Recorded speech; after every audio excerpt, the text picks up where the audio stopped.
introducing a new series that could actually predict the future of our world. And you're not only invited to watch, but to participate.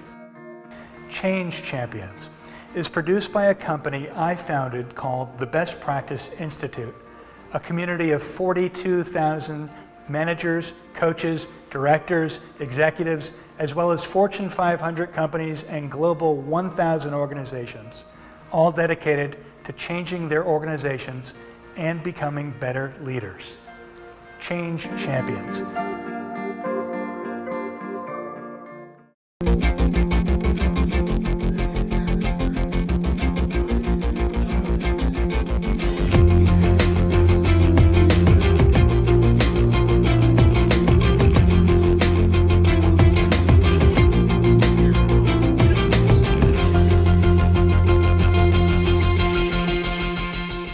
Today we're talking obviously with a great American and the entrepreneur, Bernie Marcus.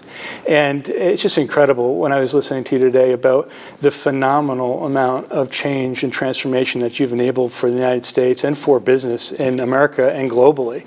And I thought to myself when I was sitting there today, how did this happen? How could you enable this kind of solution and change back in 1978? What brought you to this kind of? Well, you don't even know the extent of it. Let's think about it a second. In 1978, if you looked at it, a homeowner, typically if he wanted to do something in his house, he would have to go to a plumbing store, an electrical store, a lumber store, a hardware store, and so on and so forth. And prices were pretty high, and so typically if something had to be done in the house, they would have to get a professional to do it, which means a plumber, electrician, everything else.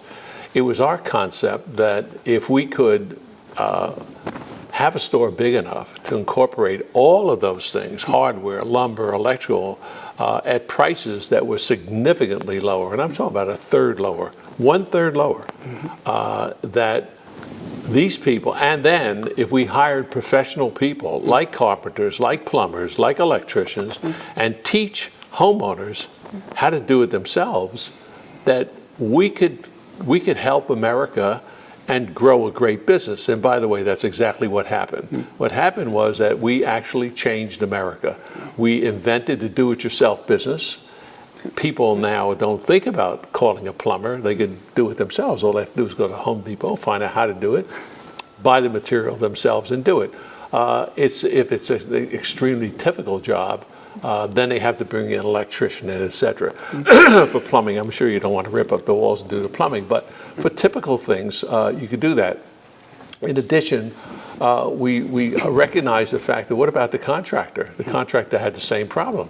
He typically had to go to one place to another, and time is money for these people. If we could put it all under one roof and again sell the price at a third less than the prices, that would have a big impact on America. Well, it has.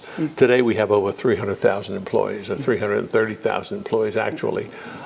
Probably 10 million people have worked at the Home Depot, people who worked there and then left the company, et cetera. We've helped create major manufacturers that were small manufacturers when they started with us that are now major multi-billion-dollar companies. And they all hire and have their own people. So we've changed America. And I've said in public speeches that between the Home Depot and Walmart, we brought down prices in America as opposed to the Congress has raised prices in America. So we've done more for America actually than most people have done. So yes, we created an industry. We've helped to generate tremendous returns to our investors, which is great. And because that's the American system. That's what it's all about. And we think that a lot of the housing industry came out of the Home Depot, people who buy an old house and refurbish a house by themselves. And I cannot tell you, thousands upon thousands of people have written me letters and talked to me about it, where they actually went into business because of the Home Depot. So, hey, listen, it was a great experience for everybody, and the success for myself and my family and all of the associates that I was associated with is terrific, and it's wonderful. And that's the American dream, by the way. It absolutely is, and that's one of the things that sort of brings me to you or attracts me to your work, is that it's the Horatio Alger story. It's you came from a place where you were of, as we had just described, unimportance, if you will, to the world, now to extreme importance, and this this journey that you've been on. It's a hero's journey. Joseph Campbell's hero's journey. I want to know what happened at Handy Dance. Oh, Is this where it started? no, yeah, I was fired. So you're fired. I was fired, and I was fired because it was I was the CEO of that company, and it was owned. We were a subsidiary of a big company, and the big company was in bankrupt. We weren't. We were at a great business. We had a fabulous business. I started it with 4 stores and took it to 80 some odd stores. But the guy who ran this company hated me and fired me. And so it's the first time in my life I'd ever been fired. I'd always been very successful at what I did, and I decided I never want to work for anybody again. And the results are the Home Depot. I mean, actually went into business. I had this idea in my head. It was percolating for about 3 or 4 years. And fortunately, I found somebody by the name of Ken Langone, who now came up and said, let's form a company, and I'll get the financing for you. And then I enlisted Arthur Blank to become my partner in this thing. And we just had some great people that over the years that work for us. Our associates are the best in the world. I was in the stores yesterday. I saw people that are 26 years, 20 years, 15 years, people that I personally trained who just love what they're doing every day, love to come to work, enjoy what they're doing. And so what better thing can you have in your life than the success of not only your own success, but the success of all these people that work for you? I think it's great. And that's what I'm thinking of. There's 3 main things I think about: people, process, and operations. And at this time in 1978 to 81, when you went public, you were probably doing a great deal of all 3, designing, developing all 3 for your organization, bringing on 300,000 plus employees, over 1 million contractors throughout the world. This is incredible. How did you do this? Was it through your talent? Was it through late nights? No. I would like to say I'm a genius. I'm a genius. There's no question about it. No, I had the one good ability, and that was to surround myself with people who were great. I always felt that if I surrounded myself with people who were smarter than I was, that they would make me look even better. And that's exactly what happened. I surrounded myself with people who are hardworking, industrious entrepreneurs who didn't agree with me on everything, fought with me on things that they disagree with me on. I loved that kind of atmosphere. It was a free-flowing atmosphere. We were partners together in our lives. If we made it, we were all going to be successful. If we didn't make it, we were all going to go down with the ship. And so everybody chipped in, everybody worked their hardest. And if anything, I will tell a story of a success is based on how smart you are and how the kind of people you surround yourself with. If you surround yourself with people who do this all day, you're going to be in deep, deep trouble. You might as well talk to a mirror and do it without people. And many CEOs do that. They don't want dissent. They can't emotionally. Their egos can't take it. We were fighting for our lives, and egos went out the door. This was necessity, and we felt that we work off each other, and we developed a relationship, this working relationship, which was a great relationship. I was never Mr. Marcus, ever, ever, ever.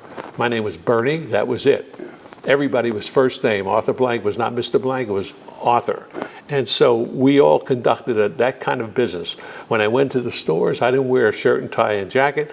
I wore an apron the way everybody else did, and I waited on customers along with everybody else. So this is the atmosphere that we had at Home Depot, and that atmosphere continues today. I left the company in 2002, and it's no different. Frank Blake, who is now CEO of the company, has taken all the principles that we operated with and has continued it and made it even better than it was before.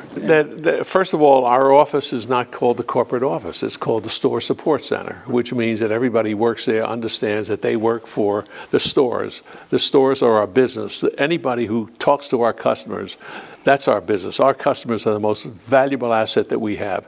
And we don't own our customers. We have them on loan. And we have to treat them, give them the kind of service that you heard today. You heard people say, it's a great store. I love the store. The store is a wonderful store. People are wonderful. I go into competition. The people are not any better than your people, are not anywhere near as good as your people. Right. Well, that's what we thrive on. That's what we built the business on. And so when you have that kind of atmosphere and that kind of culture, you're going to have a successful business. And Home Depot is successful. It's making records every quarter. They're doing better and better and better, and they're outshining the industry. And it's because of leadership and, of course, and the quality of the people that are running the business. And it's continuous, quarterly. And there's no question about it. It's continued. It's not seamless. For 5 years, we had a leader by the name of Nardelli who was a disaster, and he proved to be a disaster because he went back on every principle that we have and just did the opposite of what we did. And fortunately, he left, and now this new CEO came in who's just wonderful, Frank Blake, and he's continued all the policies and added to it. He's taken whatever we did and he's made it much better using his own initiative and his own brain. So it's a wonderful story that hasn't. The end of this book has not been written, and so it's just in the middle of the pages. I hear that. I think it's about the founder's legacy. It's about that vision that you had in the beginning in '78 that endures today, that got through that rough period that after you left, and now. Yeah, because people who were there, they wanted what we had before. Yeah. They didn't want what he was trying to instill in them. Yeah. And the minute a new leader came in and said, let's go back to the old days. Let's treat people like human beings. Let's treat people like we care about them. Let's treat our customers like we care about them. And that's really the legacy. The legacy is we care for each other and we care about the customer. We care about each other and we care about the customer. And that is the one legacy. That's the name of the game. And by the way, it's not up here, it's here. Yeah. It's in the heart. Yeah. And so all of our people believe the same thing, and therefore the customers end up having the kind of atmosphere that they have in the stores where people really want to help them, really want to show them something.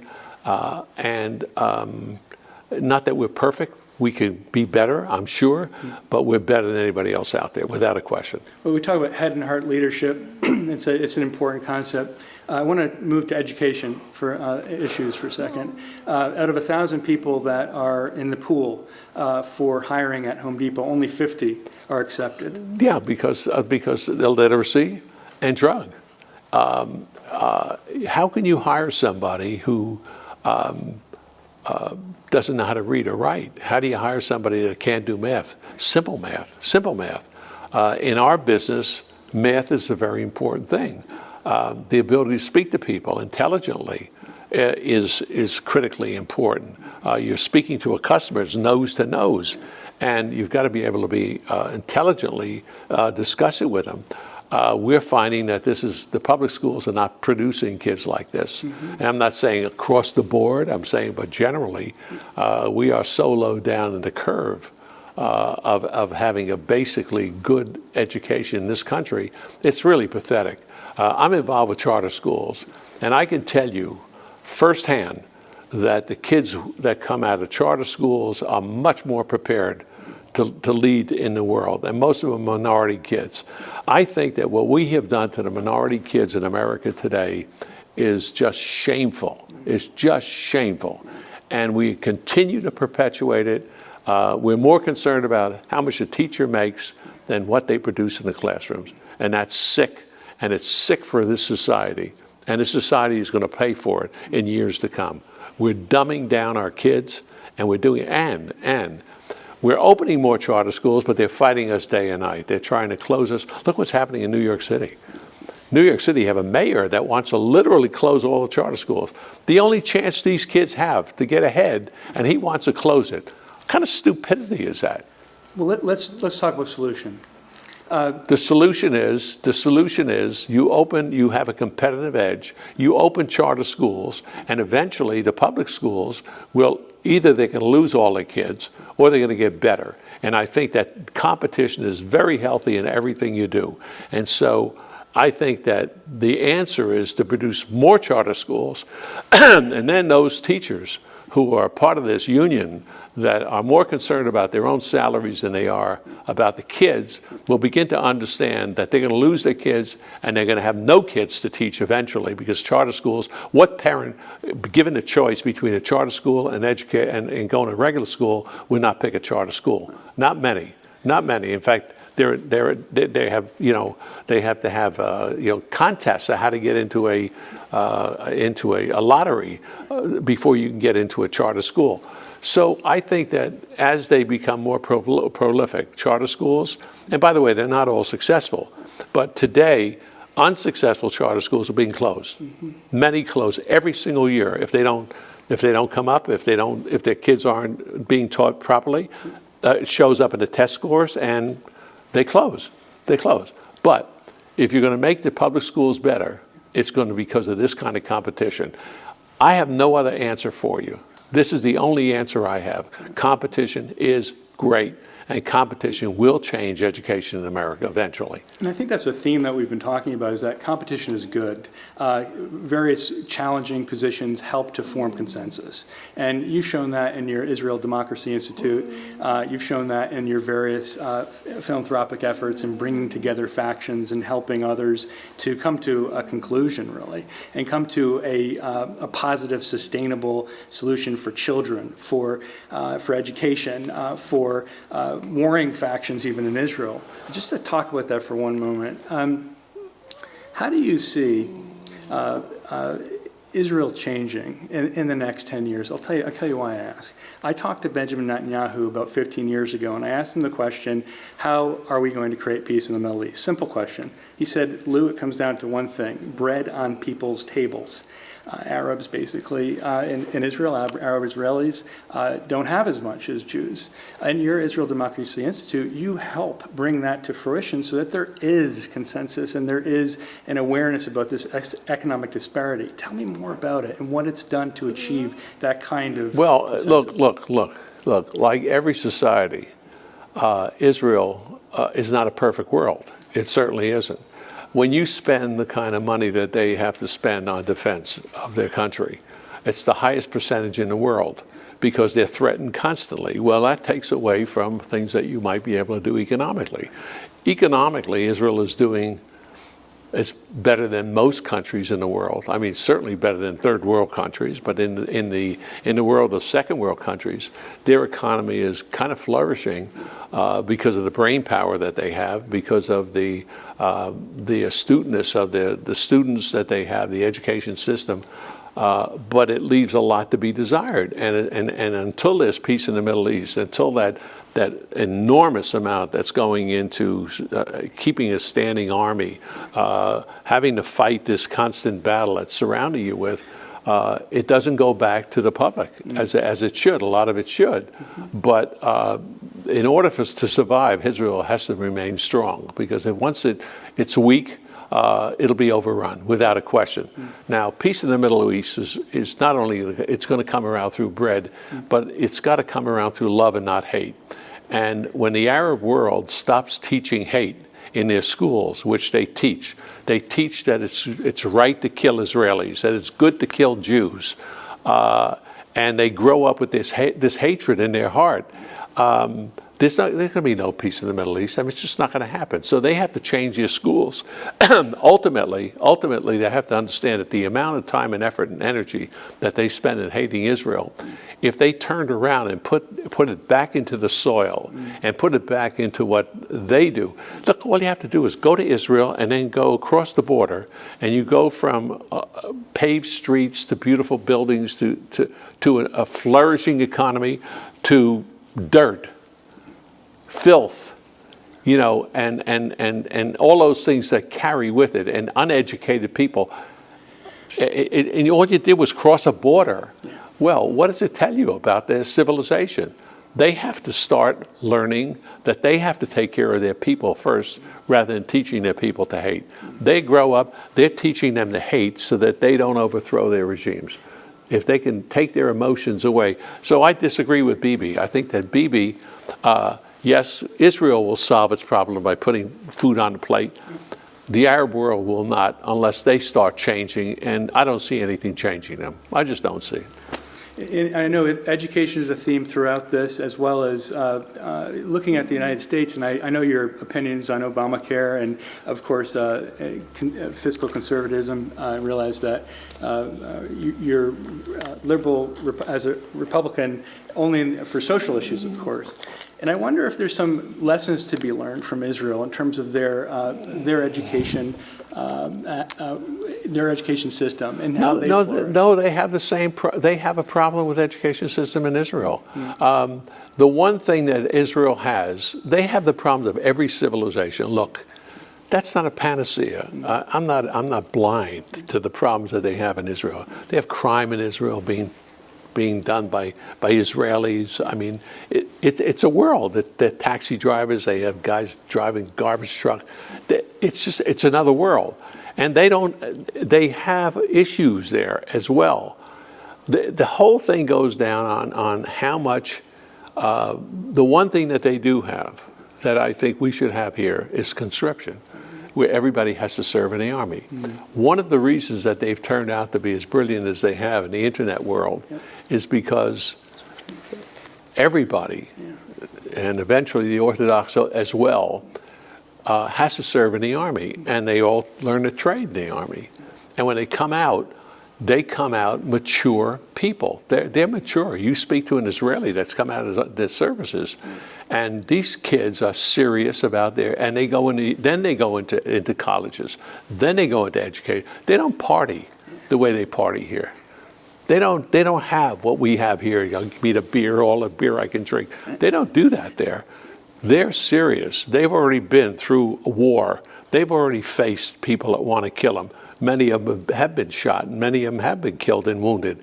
So when they come out, they're more serious, and they are now the leaders of Israel. And look, they're more mature, and they're able to deal with issues in a more mature way, but they also grow more industries. I mean, they're bright, they're smart, and they've learned trades. They've learned how to read, write in the military. So don't separate that world from the education world.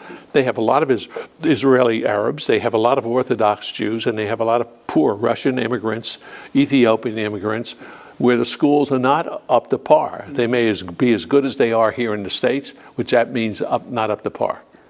One of the things that I've also noticed that you've taken some of those practices to bring to Home Depot, and I'll mention the one that rings in my mind. You brought now 1,000 Home Depot employees are National Guard, are in the National Guard, and they're overseas in Afghanistan, they're in the Middle East, they're serving. And so is this part of what your vision is, to enable them to have that kind of extraordinary experience? Yeah, listen. No, I think that every kid that comes out of public school should be serving in the military. That's my personal opinion. I mean, I've seen what's happened in Israel, and I think it's not popular. And of course, liberals hate that because they hate the military anyway. So why would I want to send my kid into something I hate? But they don't understand by taking a kid who has no abilities whatsoever, has no discipline whatsoever, doesn't understand morality or any compassion about anything, and take them in and turn them into fighting men and women with a sense of belonging and patriotic sense of what this country means, and really an understanding of what this country means, that how good this would be for them. I know it because I've known many families who were kids who were just very difficult to deal with, went into the military, came out just exemplary, are now the best citizens you could ever imagine. So I think that we're lowering the amount of people in the military now. We're actually weakening our military, and we're just going the opposite direction. So that's a whole other discussion. Understood. If you could say one thing to the executive branch, Congress and Senate, to bring them together toward action so there's not so much apathy and boats going in the wind, and as you had described in previous interviews, what would you say to them to get them to a place of execution? I think that I could say whatever I say to them. They're all politicians. They listen to you. Some of them you make an impact on. Most of them you don't make an impact on. I would say to America that we have to stop sending lawyers to Congress, that we have to send business people to Congress, people who understand what the real people are going through. When you're in business, you're dealing with real people. When you're a lawyer, you're not dealing with real people. You're really dealing with a different level of people, and it's not the same thing. In a real business, you have to make payroll. You have to be a politician with your people. You have to do PR. You have to understand human resources. You have to understand economics. The people in Washington don't understand any of those things. They really don't. We have some business people. We have some doctors there who have been dealing with patients and people.